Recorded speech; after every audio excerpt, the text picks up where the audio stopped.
ಅದಕ್ಕೆ ನಾವು ಫಿನಾಕ್ಸಿಲಿನ್ ದ್ರಾವಣದಿಂದ ಬರ್ತಿದ್ದೀವಿ. ಪಿಂಕ್ ಬಣ್ಣಕ್ಕೆ ಅದು ಬರುತ್ತೆ. ಅದೇನ್ ವಿಷಯ ಅಂತ ವೇದಿಕೆ ಮೇಲೆ ಇರುವಂತಹ ಗಣ್ಯರು ಅದನ್ನ ತಿಳಿಸ್ಕೊಡ್ಬೇಕಂತ ನಾನು ಕೇಳ್ಕೊಳ್ತೀನಿ.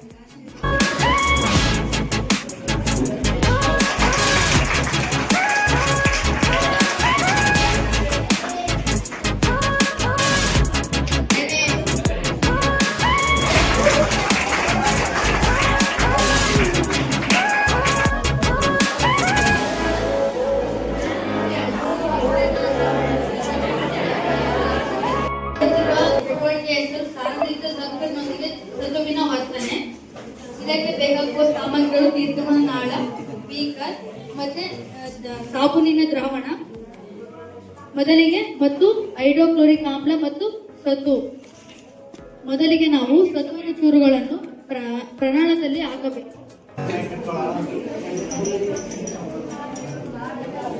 ಈ ಹೈಡ್ರೋಕ್ಲೋರಿಕ್ ಆಮ್ಲವನ್ನು ಈ ಸತುವಿನ ಚೂರಿನ ಒಳಗೆ ಹಾಕಬೇಕು.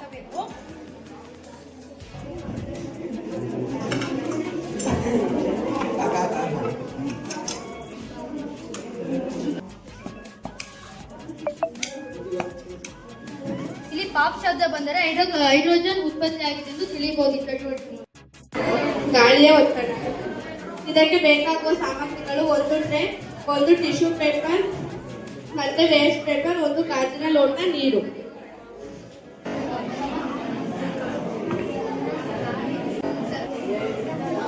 ನೋಡಬಹುದು ಗಾಜಿನ ಲೋಟ ಟ್ರೇಗೆ ಅಂಟಿಕೊಂಡಿದೆ.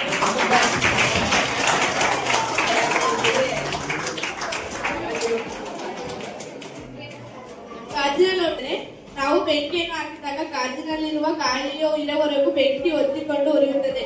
ಆಗ ಗಾಳಿಯ ಒತ್ತಡ ಲೋಟದ ಮೇಲೆ ಬಿದ್ದಾಗ ಇದು ನಿರ್ವಾತವಾಗಿರುವುದರಿಂದ ಇದು ಟ್ರೇಯಲ್ಲಿ ಭಾರತ ವಿಜ್ಞಾನದ ಕೀರ್ತಿ ಪತಾಕೆ ನಮ್ಮ ಸಿ.ವಿ. ರಾಮನ್, ನಮ್ಮ ಸಿ.ವಿ. ರಾಮನ್. ಅತ್ಯುನ್ನತ ಸೃಜನಾತ್ಮಕ ಕಲಾರೂಪ ನಮ್ಮ ಸಿ.ವಿ. ರಾಮನ್, ನಮ್ಮ ಸಿ.ವಿ. ರಾಮನ್. ಭಾರತ ವಿಜ್ಞಾನದ ಕೀರ್ತಿ ಪತಾಕೆ ನಮ್ಮ ಸಿ.ವಿ. ರಾಮನ್, ನಮ್ಮ ಸಿ.ವಿ. ರಾಮನ್. ಜಾತಿ ಮತವು ನಿರಂತರ ಅನ್ವೇಷಣೆಗೈದರು.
ಎಲ್ಲರಿಗೂ ನಮಸ್ಕಾರ. ನನ್ನ ಹೆಸರು ಮೇಘನ. ನಾನು 9ನೇ ತರಗತಿಯಲ್ಲಿ ಓದುತ್ತಿದ್ದೇನೆ, ಸರ್ಕಾರಿ ಪ್ರೌಢಶಾಲೆ ಅರಸೀಕೆರೆ.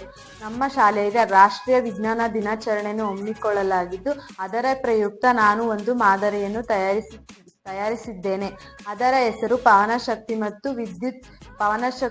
ಸೌರಶಕ್ತಿ ಮತ್ತು ಪವನಶಕ್ತಿ ವಿದ್ಯುತ್ ತಯಾರಿಕೆ ಉಪಯೋಗಗಳು. ಮೊದಲಿಗೆ ಈ ಮಾದರಿಗೆ ಬೇಕಾದ ವಸ್ತುಗಳೆಂದರೆ ಐಸ್ ಕ್ರೀಮ್ ಕಡ್ಡಿಗಳು ಮತ್ತು ಗಿಡಗಳು, ಸೋಲಾರ್ ಪ್ಲೇಟ್ ಮತ್ತು ಥರ್ಮಾಕೋಲ್ ಶೀಟ್, ಮೋಟಾರ್ ಮತ್ತೆ ಬ್ಯಾಟರಿ ಸ್ವಿಚ್. ಈ ಮಾದರಿ ತಯಾರಿಸ ಎಲ್ಲರಿಗೂ ನಮಸ್ಕಾರ. ನನ್ನ ಹೆಸರು ಛಾಯಾ. ನಾನು 8ನೇ ತರಗತಿಯಲ್ಲಿ ಓದುತ್ತಿದ್ದೇನೆ, ಸರ್ಕಾರಿ ಪ್ರೌಢಶಾಲೆ ಅರಸೀಕೆರೆ. ನಾನು ಮಾಡಿರುವ ಮಾದರಿಯ ಹೆಸರು ಸೌರಶಕ್ತಿಯಿಂದ ನೀರಾವರಿ ವ್ಯವಸ್ಥೆ. ಇದಕ್ಕೆ ಬೇಕಾಗುವ ಸಾಮಗ್ರಿಗಳು ಸೋಲಾರ್ ಪ್ಯಾನೆಲ್ಗಳು, ಮೋಟಾರ್, ನೀರು ಸಂಗ್ರಹಿಸುವ ತೊಟ್ಟಿ ಮತ್ತು ರೊಟ್ಟು. ಸೌರಶಕ್ತಿಯಿಂದ ನೀರಾವರಿ ವ್ಯವಸ್ಥೆ ಎಂದರೆ ಸೋಲಾರ್ ಪ್ಯಾನ್ಗಳ ಮೂಲಕ ವಿದ್ಯುತ್ ಅನ್ನು ಎಲ್ಲರಿಗೂ ನಮಸ್ಕಾರ. ನನ್ನ ಹೆಸರು ತನ್ಮಯ್. ನಾನು 8ನೇ ತರಗತಿಯಲ್ಲಿ ಓದುತ್ತಿದ್ದೇನೆ. ನಮ್ಮ ಶಾಲೆ ಹೆಸರು ಸರ್ಕಾರಿ ಪ್ರೌಢಶಾಲೆ ಅರಸೀಕೆರೆ. ಇಂದು ನಾನು ಮಾಡಿರುವ ಮಾಡೆಲ್ನ ಹೆಸರು ಕ್ವಿಜ್ ಬೋರ್ಡ್. ಇದರಲ್ಲಿ ಬೇಕಾಗಿರುವ ಸಾಮಗ್ರಿಗಳು ವಯರ್, ಸ್ಕ್ರೂ, ಲೈಟ್ ಮತ್ತು ಒಂದು ಕಾರ್ಡ್ ಬೋರ್ಡ್. ಈಗ ನಾವು ಮಾದರಿ ಸರಿಯಾಗಿದೆ ಎಂದು ಪರೀಕ್ಷಿಸೋಣ. ನಮ್ಮ ಮಾದರಿ ಸರಿಯಾಗಿದೆ. ಈಗ ನಾನು ಮಾಡಿರುವ ಒಂದು ಕಡೆ ವಿಜ್ಞಾನಿಗಳ ಹೆಸರು ಮತ್ತು ಅವರ ಕೊಡುಗೆಗಳು. ಈಗ ನಾನು ನಮಸ್ಕಾರ. ನನ್ನ ಹೆಸರು ತರುಣ್. ನಾನು 9ನೇ ತರಗತಿಯಲ್ಲಿ ಓದುತ್ತಿದ್ದೇನೆ, ಸರ್ಕಾರಿ ಪ್ರೌಢಶಾಲೆ ಅರಸೀಕೆರೆ. ಇದು ನಾನು ಮಾಡುತ್ತಿರುವ ಮಾದರಿಯ ಹೆಸರು ಕಾರ್ಯನಿರತರ ಚಂದ್ರಯಾನ 3 ಮಾದರಿ. ಇದಕ್ಕೆ ಬೇಕಾಗಿರುವ ಸಾಮಗ್ರಿಗಳು 2 ಸಿರಂಜ್ಗಳು ಮತ್ತು ಸಣ್ಣ ಪೈಪ್, ಒಂದು ಡ್ರಾಯಿಂಗ್ ಶೀಟ್, ವಾಟರ್ ಪೇಂಟ್ ಎಲ್ಲ ಬೇಕು. ಇದು ಹೇಗೆ ಕಾರ್ಯನಿರ್ವಹಿಸುತ್ತೆ ಎಂದು ನೋಡೋಣ.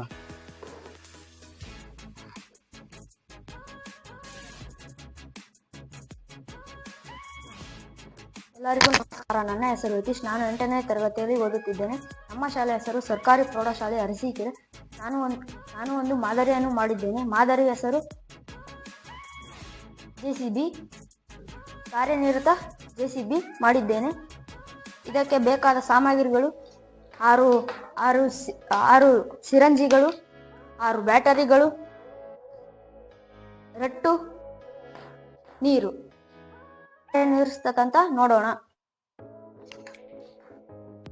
ನಮಸ್ಕಾರ. ನನ್ನ ಹೆಸರು ದೀಪು. ನಾನು 8ನೇ ತರಗತಿಯಲ್ಲಿ ಓದುತ್ತಿದ್ದೇನೆ.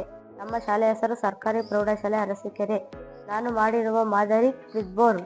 ಇದಕ್ಕೆ ಬೇಕಾದ ಸಾಮಗ್ರಿಗಳು ವಯರ್ಗಳು, ಬಜರ್, ಬ್ಯಾಟರಿ, ಲೈಟ್, ಬ್ಯಾಟರಿಗಳು, ಕನೆಕ್ಟರ್ಗಳು. ನಾವು ಪರೀಕ್ಷಕವನ್ನು ವೀಕ್ಷಿಸೋಣ. ಕಿರ್ಕಿ ಪ್ಯಾಟಿಕ್ ರವರು ಯಾವುದನ್ನು ಕಂಡುಹಿಡಿದರೆ ನೋಡೋಣ. ನಮಸ್ಕಾರ. ನನ್ನ ಹೆಸರು ಗೋಕುಲ್. ನಾನು 8ನೇ ತರಗತಿಯಲ್ಲಿ ಓದುತ್ತಿದ್ದೇನೆ. ನಮ್ಮ ಶಾಲೆಯ ಸರ್ಕಾರಿ ಪ್ರೌಢಶಾಲೆ ಅರಸೀಕೆರೆ. ನಾನು ಒಂದು ಮಾಡೆಲನ್ನು ಮಾಡಿದ್ದೇನೆ. ಮಾಡೆಲ್ ಹೆಸರು ಸೌರಶಕ್ತಿಯಿಂದ ವಿದ್ಯುತ್ ನೀರನ್ನು ಎತ್ತುವುದು ಮಾದರಿ. ಮಾದರಿಗೆ ಬೇಕಾದ ಸಾಮಗ್ರಿಗಳು ಒಂದು ಪೈಪ್, ಒಂದು ಬಾಕ್ಸ್, ಒಂದು ಮೋಟಾರ್ ಪಂಪ್, ವಯರ್. ಎಲ್ಲರಿಗೂ ನಮಸ್ಕಾರ. ನನ್ನ ಹೆಸರು ನಂದೀಶ್. ನಾನು 8ನೇ ತರಗತಿಯಲ್ಲಿ ಓದುತ್ತಿದ್ದೇನೆ. ನಮ್ಮ ಶಾಲೆ ಹೆಸರು ಸರ್ಕಾರಿ ಪ್ರೌಢಶಾಲೆ ಅರಸೀಕೆರೆ. ಎಲ್ಲರಿಗೂ ನಮಸ್ಕಾರ. ನನ್ನ ಹೆಸರು ಅರವಿಂದ್. ನಾನು 8ನೇ ತರಗತಿಯಲ್ಲಿ ಓದುತ್ತಿದ್ದೇನೆ. ನಮ್ಮ ಶಾಲೆ ಹೆಸರು ಸರ್ಕಾರಿ ಪ್ರೌಢಶಾಲೆ ಅರಸೀಕೆರೆ. ನಾವು ಮಾಡಿರುವ ಮಾದರಿ ಕಾರ್ಯನಿರತಕ ರಾಕೆಟ್ ಮಾದರಿ. ಇದಕ್ಕೆ ಬೇಕಾದ ಸಾಮಗ್ರಿಗಳು ಒಂದು ಪೆನ್, ಒಂದು ಲೆವೆಲ್ ಟ್ಯೂಬ್. ಎಲ್ಲರಿಗೂ ನಮಸ್ಕಾರ. ನನ್ನ ಹೆಸರು ನಯನ. ನಾನು 8ನೇ ತರಗತಿಯಲ್ಲಿ ಓದುತ್ತಿದ್ದೇನೆ. ನಮ್ಮ ಶಾಲೆ ಹೆಸರು ಸರ್ಕಾರಿ ಪ್ರೌಢಶಾಲೆ ಅರಸೀಕೆರೆ. ನಾನು ಮಾಡುತ್ತಿರುವ ಮಾದರಿಯ ಹೆಸರು ಮಳೆ ನೀರಿಂದ ಸಂರಕ್ಷಿಸುವ ಮಾದರಿ. ಇದಕ್ಕೆ ಮಾದರಿಗೆ ಬೇಕಾದ ಸಾಮಗ್ರಿಗಳು ಬ್ಯಾಟರೀಸ್ಗಳು, ವಯರ್ಸ್ಗಳು. ಎಲ್ಲರಿಗೂ ನಮಸ್ಕಾರ. ನನ್ನ ಹೆಸರು ರಿಷಿಕಾ. ನಾನು 9ನೇ ತರಗತಿಯಲ್ಲಿ ಓದುತ್ತಿದ್ದೇನೆ, ಸರ್ಕಾರಿ ಪ್ರೌಢಶಾಲೆ ಅರಸೀಕೆರೆ. ನಮ್ಮ ಶಾಲೆಯಲ್ಲಿ ವಿಜ್ಞಾನ ದಿನಾಚರಣೆಯನ್ನು ಹಮ್ಮಿಕೊಳ್ಳಲಾಗಿದ್ದು, ವಿಜ್ಞಾನ ವಸ್ತು ಪ್ರದರ್ಶನದಲ್ಲಿ ನಾನು ಜಲಚಕ್ರವನ್ನು ಮಾಡಿದ್ದೇನೆ. ಈ ಜಲಚಕ್ರವನ್ನು ಮಾಡಲು ಬೇಕಾಗಿರುವ ವಸ್ತುಗಳು ರೊಟ್ಟು, ಆಮೇಲೆ ಬಣ್ಣದ ಹಾಳೆಗಳು. ಈ ಬಣ್ಣದ ಹಾಳೆಗಳನ್ನು ಬಳಸಿಕೊಂಡು ನಾನು ಮರಗಳನ್ನು ಮಾಡಿದ್ದೇನೆ ಮತ್ತು ಸೂರ್ಯನ ಆಕಾರಕ್ಕೋಸ್ಕರ ಬಾಲನ್ನು ಬಳಸಿದ್ದೇನೆ ಮಾಡುವುದಕ್ಕೆ ನಾನು ಬಳಸಿಕೊಂಡಿದ್ದೆ. ನಮಸ್ಕಾರ, ನನ್ನ ಹೆಸರು ರಕ್ಷಿತಾ. ನಾನು 9ನೇ ತರಗತಿಯಲ್ಲಿ ಓದುತ್ತಿದ್ದೇನೆ. ಸರ್ಕಾರಿ ಪ್ರೌಢಶಾಲೆ ಅರಸೀಕೆರೆ. ನಮ್ಮ ಶಾಲೆಯಲ್ಲಿ ರಾಷ್ಟ್ರೀಯ ವಿಜ್ಞಾನ ದಿನಾಚರಣೆಯನ್ನು ಹಮ್ಮಿಕೊಳ್ಳಲಾಗಿದ್ದು ನಾನು ಅದರಲ್ಲಿ ಭಾಗವಹಿಸುತ್ತಿದ್ದೇನೆ. ನಾನು ಒಂದು ಮಾದರಿಯನ್ನು ಮಾಡಿದ್ದೇನೆ. ಆ ಮಾದರಿ ಹೆಸರು ಮಳೆ ನೀರು ಕೊಯ್ಲು ಹಾಗೂ ಸಂಗ್ರಹಣೆ. ಈ ಮಳೆ ನೀರು ಕೊಯ್ಲು ಸಂಗ್ರಹಣೆ ಬೇಕಾದ ವಸ್ತುಗಳೆಂದರೆ ರೊಟ್, ಕಲರ್ ಶೀಟ್, ಗಿಡಗಳು, ಮರಗಳು ಮತ್ತು ಶುದ್ಧೀಕರಣದಲ್ಲಿ ಹತ್ತಿ, ಇದ್ದಿಲು. ನಮಸ್ಕಾರ, ನನ್ನ ಹೆಸರು ಚೈತ್ರ. ನಾನು 9ನೇ ತರಗತಿಯಲ್ಲಿ ಓದುತ್ತಿದ್ದೇನೆ. ಸರ್ಕಾರಿ ಪ್ರೌಢಶಾಲೆ ಅರಸೀಕೆರೆ. ಇಂದು ನಮ್ಮ ಶಾಲೆಯಲ್ಲಿ ವಿಜ್ಞಾನ ದಿನಾಚರಣೆಯನ್ನು ಹಮ್ಮಿಕೊಳ್ಳಲಾಗಿದ್ದು ಅದರಲ್ಲಿ ನಾನು ಹಗಲು ಮತ್ತು ರಾತ್ರಿಯ ಒಂದು ಮಾದರಿಯನ್ನು ಮಾಡುತ್ತಿದ್ದೇನೆ. ಇದಕ್ಕೆ ಬೇಕಾಗಿರುವ ವಸ್ತುಗಳು ಕಲರ್ ಶೀಟ್ಗಳು ಮತ್ತು ಅದರಲ್ಲಿ ಮಾಡಿದ ಮರಗಳು ಮತ್ತೆ ಒಂದು 1847ರಂದು ಅಮೆರಿಕದ ಓಹಿಯೋ ಮಿಲನ್ ಎಂಬ ಸಣ್ಣ ಪಟ್ಟಣದಲ್ಲಿ ಮಧ್ಯಮ ಕುಟುಂಬದ ವರ್ಗದವರಾಗಿ ಜನಿಸಿದರು. ಇವರು ಮೊದಲನೇ ಬಾರಿಗೆ 7 ವರ್ಷದಲ್ಲಿ ಶಾಲೆಗೆ ಸೇರಿದ ನಂತರ ಇವರು ಬಹಳ ಶಿಕ್ಷಣದಲ್ಲಿ ನಿರಾಸರಾಗಿರುತ್ತಾರೆ ಮತ್ತು ಇವರು ಭೌತಿಕ ವಿಕಾಸವನ್ನು ಹೊಂದಿದ್ದರಿಂದ ಇವರಿಗೆ ಶಿಕ್ಷಣ ಓದೋಕ್ಕಾಗಲಿಲ್ಲ. ಇವರು ಶಾಲೆಯಲ್ಲಿದ್ದ ಶಿಕ್ಷಕರು ಮತ್ತು ಪ್ರಾಂಶುಪಾಲರು ಇವರನ್ನೇ ಶಾಲೆಯಿಂದ ವರ್ಗಾಯಿಸಲು ನಿರ್ಧರಿಸಿದರು. ಶಾಲೆಯಿಂದ ಹೊರಗೆ ಸನ್ಮಾನ ಕರ್ಕೊಂಡು ಹೋದಾಗ ಇವ್ರನ್ನ ಒಬ್ಬ ಓರ್ವ ಮಹಿಳೆ ಕೇಳ್ತಾಳೆ, ನೀವು ಈ ಲೋಹದ ಸಂಖ್ಯೆಯನ್ನು ತಯಾರಿಸುವಲ್ಲಿ ಎಷ್ಟು